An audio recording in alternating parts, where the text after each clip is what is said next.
하나님은 영이시니 예배하는 자가 영과 진리로 예배할지니라. 아멘. 우리 다 함께 일어나셔서 경배와 찬양으로 주님 앞에 나아갑니다. 이 시간 영광 가운데 함께 하시는 주님, 우리 믿음으로 바라보며 찬양할 수 있기를 원합니다. 내는 주의 영광을 보내, 내는 주의 영광을 보내, 우리 가운데 계신 주님, 그 빛난 영광 온 하늘 덮고, 그 찬송 온 땅 가득해. 내는 주의 영광을 보내, 찬송 가운데 서신 주님, 주님의 얼굴은 온 세상 향하네, 권능의 팔을 드셨네, 주의 영광 이곳에 가득해. 우린 선해 주님과 함께 찬양하며 우리는 전진하리. 모든 열방 주 볼 때까지 주의 영광, 주의 영광 이곳에 가득해. 우린 선해 주님과 함께 찬양하며 우리는 전진하리. 모든 열방 주 볼 때까지 영광 영광 영광 영광 영광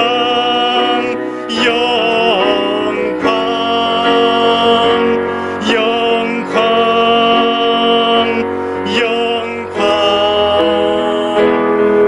영광 영광 영광. 하나님 아버지 감사합니다. 저희 온 성도들이 이렇게 모여 교회 창립 기념 예배를 드리게 여기 불러 모아주시니 감사드립니다. 수많은 시련과 시험 가운데서도 저희 임마누엘 교회를 지켜주시고 기쁠 때나 슬플 때나 항상 옆에서 동행하여 주시고 지금까지 여기까지 오게 하여 주시니 저희 성도들 온 마음과 정성을 다해 주님께 감사와 찬양을 드립니다. 서로 사랑하는 새로운 계명을 저희가 마음에 새겨 저희 교회가 복의 근원이 되고 사랑의 실천과 화합의 통로가 되게 하여 주시옵소서. 이웃을 사랑하고 고통과 어려운 처지의 사람들과 청년 세대를 돌보아주는 교회로서 지역사회에서 소문난 교회로 삼아 주시옵소서. 창립 기념 예배를 통해 하나님께 모든 영광 돌리며 예수 그리스도의 이름으로 간절히 기도드리옵나이다. 아멘. 우리 임마누엘 공동체 이름을 성남에서부터 사용해서 원당 여기까지 와서 32주년 됐대요. 우리 담임 목사가 정확한 기록에 의해서 보니까. 오늘은 설교 제목처럼 한은태 목사의 고백이라고 하는 제목으로 우리 함께 은혜를 나누고자 합니다. 한 젊은 목회자가요, 교회를 개척하면서 어떻게 하면 목회를 잘할 수 있을까, 그 방법을 고민하다가 교단의 대선배 목사 원로 목사를 찾아가서 어떻게 하면 목사님처럼 성공적인 목회를 할 수 있겠습니까 하고 자문을 구했어요. 그랬더니 그 목사님이 빙그레 웃으면서 두 가지 말해줄 게 있네. 첫째는 두려워하지 말라. 어떤 일이 있어도 주님 바라보며 담대하게 두려워하지 말고 일해라, 목회해라. 알았습니다. 분부대로 하겠습니다. 그리고 두 번째는 지금 내가 말해도 자네가 알아듣지 못할 거니까 자네 나름대로 목회를 하다가 딱 어려움, 어떤 벽에 부딪힐 때 그때 찾아와라. 그러면 두 번째 자네가 해야 할 일을 가르쳐 주겠다. 그래서 이 젊은 목회자가 이제 감사합니다 하고 인사하고 돌아왔어요. 그리고 그 말씀처럼 정말 두려워하지 않고 사건 만나고 뭐 해도 일 처리 잘하고 성공하기도 하고 실패하기도 하면서 이게 목회를 잘 해나갔어요. 그러다 보니까 어려움도 많았죠. 파란만장한 그런 목회였어요. 근데 가만히 생각하니까요, 목회하면서 생각해 보니까 얻은 것도 없고 잃은 것도 없고 성공한 것 같은데 또 실패한 것 같기도 하고 좌절감이 그냥 막 생겼어요. 그때 비로소 예전에 찾아갔던 그 목사님 생각이 나서 자문을 구하러 갔어요. 그랬더니 그 목사님 이미 세상을 떠났어요. 그런데 그 목사님이 이 젊은 목회자가 찾아올 걸 미리 알고 편지를 써서 유족에게 맡기고 그 어떤 목사 찾아오거든 이 편지를 줘라. 그래서 그 편지를 받고 이 목사가 뜯어보니까요 딱 한마디 적혀 있어요. 무슨 말일까요? 후회하지 마라. 후회하지 마라. 그러니까 그 목사님의 말씀은 이 두 마디예요. 첫째는 두려워하지 말라. 또 두 번째는 후회하지 말라. 그래서 그 목사님 생각합니다. 목회자로서 참으로 두려움도 많았고 쓸데없는 걱정도 많이 했어요. 한 달이 얼마나 빨리 가는지 임대료 걱정, 관리비 걱정 얼마나 힘들었는지 몰라요. 오늘에서 이걸 다시 한번 생각하니까 정말 어떤 일이 있어도 후회하지 말 것이다. 왜냐하면 이 모든 일이 하나님의 경륜 속에 있었으니까요. 하나님의 섭리 속에. 오늘 본문의 야곱은요 바로왕 앞에서 고백합니다. 7절부터가 아주 귀한 말씀입니다. 요셉이 자기 아버지 야곱을 인도해서 바로 앞에 서게 하니까 야곱이 바로에게 축복하니까 바로가 야곱에게 묻습니다. 내 나이가 얼마냐? 야곱이 대답합니다. 내 나이 나그네 길에 세월이 130년이다. 내 나이가 얼마 되지 않지만은 험악한 세월을 살았습니다. 130년을 살았는데 해고할 때 딱 한마디 험악한 세월을 살았습니다. 여러분 여기에 중요한 비밀이 있습니다.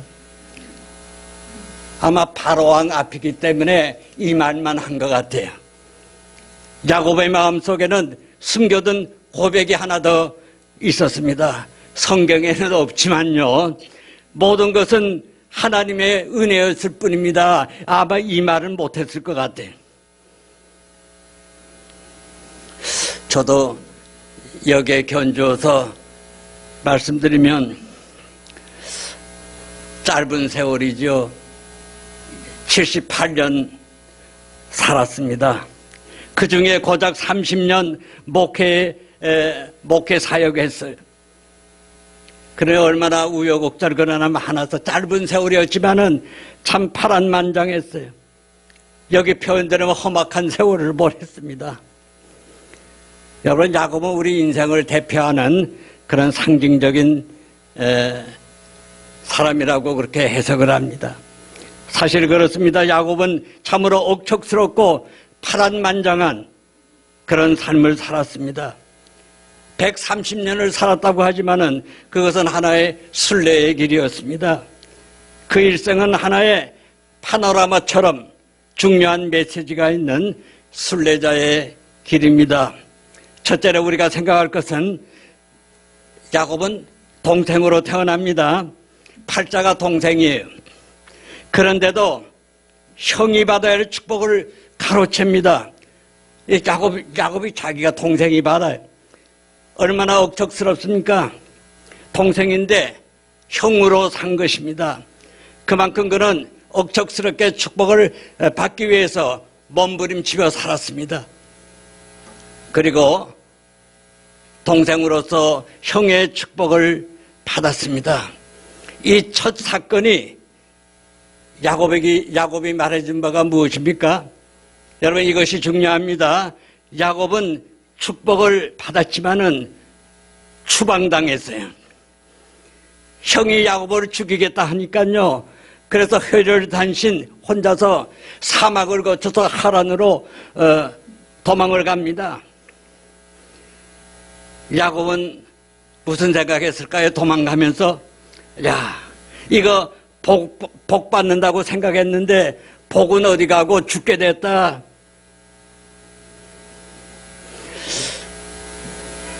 아버지와 어머니의 품을 벗어나서 방랑의 길을 떠날 때 그가 무엇을 생각했을까요? 복보다 귀한 것이 있다. 진실이다. 아버지를 속이고 형을 속이고 속여가면서 복을 받을 수는 없는 것이구나. 역시 이것이 또한 한 은퇴 목사의 첫 고백입니다. 우리 사랑하는 동역자 여러분, 이거 알아야 됩니다. 어떤 축복이라도, 어떤 큰 형통함이라도 거짓 위에 세워지면 안 됩니다. 물론 교회는요, 거짓 위에 부응하겠다고 어떻게 하겠다고 거짓 위에 세워지면 안 돼요. 진실 위에 세워져야 됩니다. 부응이 터질지라도 진실 위에, 이게 중요한 것입니다.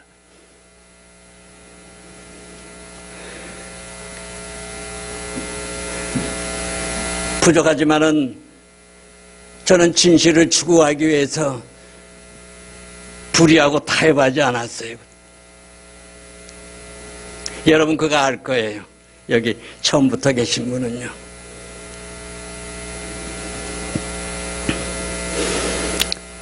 우리 임마누엘 공동체는 어떠한 일이 있어도요, 진실 위에 세워져가는 공동체 되기를 주의 이름으로 축원합니다. 두 번째로는요, 가장 중요한 것은 이제 하란에서 종살이 하다가 이제 형을 만나기 위해서 이제 집으로 돌아오게 되죠. 형님 에서를 만나는 순간은요, 여러분도 잘 알지만은 형이 자기를 만나는 400명의 장정을 끌고 온다는 거예요. 형이 자기를 죽이려는지 살리려는지 알 수가 없어요. 야곱은 벌벌 떨면서 야복 강변에서 밤새 기도합니다. 자식과 재산 다 먼저 떠나보내고 홀로 남아서 밤을 새워가면서 기도합니다. 목숨 걸고 하나님 앞에 기도합니다. 그리고 다시 이스라엘이라는 축복을 받고 형님을 만나게 되는데, 그때 원수로 대하는 것이 아니라 형과 동생으로 만납니다. 서로 끌어안고 입을 맞추죠. 그때 야곱이 유명한 말 합니다. 형님, 제가 형님의 얼굴을 보니까 하나님의 얼굴을 보는 것 같습니다. 우리 사랑하는 성도 여러분, 화목이 먼저입니다. 화평이 먼저입니다. 부흥도 좋고 축복도 좋고 잘 되는 것도 좋지만은 야곱은 화평이 먼저라는 걸 이제 깨달은 거예요. 그는 형님과 합평하고야 하나님을 볼 수 있었습니다. 히브리서 기자는 분명히 말씀합니다. 화평을 쫓을 것이니라. 이것이 없이는 아무도 주를 보지 못하리라. 여러분, 화평이요 화목입니다. 야고보는 하나님께서 화목이 가장 중요하다는 것을 하나님을 통해서 깨닫게 됩니다. 그리고 하나님의 은혜 가운데 다시 이제 돌아왔습니다. 그러나 그가 본래 하나님께서 이렇게 인도하시면 제가 베델로 돌아가서 하나님 제단 쌓고 거기서 하나님께 영광 돌리겠습니다. 그렇게 소원을 하는데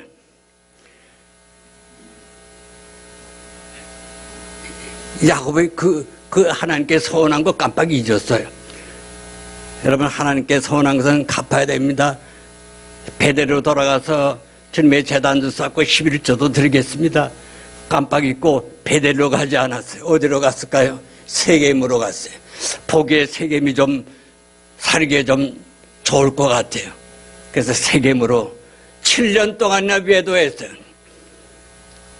세겜에서 잘못하면 재산 다, 그 많던 재산 날리고 죽을 뻔했어요. 그때 다시 베델로 돌아왔어요. 베델로. 여러분, 하나님께 소원한 것은 반드시 지켜야 돼요. 갚아야 돼요. 베델로 돌아가자. 얼마나 여러분 중요한 이야기입니까? 무슨 말입니까? 원점으로 돌아가야 한다는 거예요. 7년이라고 하는 잘못된 길이 있었습니다. 다 잃어버리고야 비로소 다시 돌아갑니다. 여러분 알듯이 제 모습 보는 것 같아요. 저희 부모님이 너는 목회해야 돼. 어릴 때부터 기도했어요. 너는 목회해야 돼. 목사 돼야 돼. 대답은 예 하겠습니다. 하고 세겜으로 가버려서 딴 데로.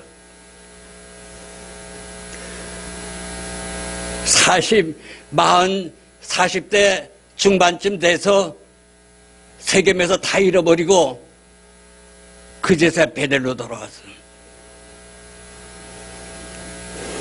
야곱이 생각내. 여러분, 원점으로 돌아가요. 원점으로. 이것이 회개예요. 원어로 메타노에와 뒤로 돌아간다는 것. 회개는 뒤로 돌아가는 것입니다. 원점으로 돌아가서 다시 그의 생을 시작하는 것입니다. 그리고 오늘요, 죽은 줄만 알았던 아들 요셉에게 주신 은혜를 따라서 흉년을 피하기 위해서 이제 애굽으로 가서 바로왕 앞에 말합니다. 제가 130년을 살았는데 험악한 세월이었습니다. 한마디가 빠졌지요. 모든 것은 하나님의 은혜였습니다. 그래도 나는 잘못하기만 했는데 하나님께서는 계속 은혜로 인도하셔서 저를 오늘 이 자리까지 인도해 주셨습니다. 험악한 세월을 살았습니다. 그러나 오직 하나님의 은혜만 있었습니다. 오직 하나님의 은혜로 요셉을 통해서 이 큰 축복을 누리고 고센 땅에서 이제 하나님께 영광 드리고 생을 마치게 됩니다. 오늘 이 사랑하는 성도 여러분, 오늘 한 은퇴 목사가 30년을 목회했는데 물론 많은 부족함이 있었습니다. 그러나 하나님의 은혜는 참 크고 놀라웠어요. 마침내 여러분 앞에 고백합니다. 목회 참 어려웠어요. 이 원당이라는 것이 목회 참 진짜 어려운 것이었어요. 이 아파트가 세워질 때, 입주할 때 그대로 입주한 교회들은 괜찮은데 입주하고도 몇 년 지나서 원당이란 것도 아무도 친척도 없고 가족도 없고 아무도 없는데 여기 부부가 아이들 둘 고등학교 중학교 다닐 와가지고 여기 한쪽에 이렇게 막아서 이 건물 안에 살았어요. 난방도 되지 않는 곳에서요. 저 화장실에서 씻어야 되고 얼마나 어려움 많았는지 몰라. 그런데 그럼에도 주님 바라보며 진실을 추구하고 화목하기 위해서 노력하고 하나님께 소원한 건 지키려고 최선을 다했습니다. 작은 교회지만은 우리 서로 사랑하고 서로 위하고 또 작은 교회지만 이웃을 위해서 우리가 쓰지 않아요. 많은 도움을 또 베풀고 여러분 여기 옆에 있는 사회복지관 빛이라고 하는 잡지 이번에 보셨는지 모르겠어요. 우리 임마누엘교회 소개되죠? 거기 지난번에 구정 때인가요? 우리 60만 원 이렇게 현금으로 지급해서 어려운 가정들도 없고 또 성탄 때도 이렇게 상품 쿠폰 이렇게 보내서 어려운 가정 소년 소녀 가정에게 이 성탄 케이크 3만 원씩 이렇게 해서 10가정도 이렇게 도와주고 해외 선교 우리 선교비도 보내고 작은 교회지만 우리가 많은 일 하고 있어요. 여러분 자부심 가져도 됩니다. 이제 우리 요셉을 통한 축복, 우리 후임 목사를 통한 축복 우리가 다 받게 될 것입니다. 확신합니다. 여러분 감사합니다. 기도하겠습니다.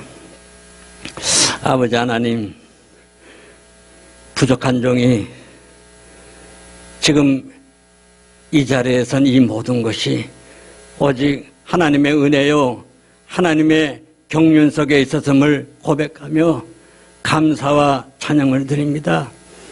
계속되는 우리 임마누엘 공동체의 역사도 주님의 경륜 속에 있게 하옵소서. 감사하며 예수님 이름으로 기도하옵나이다. 아멘. 주의 성령의 강물이 나를 채우고 넘쳐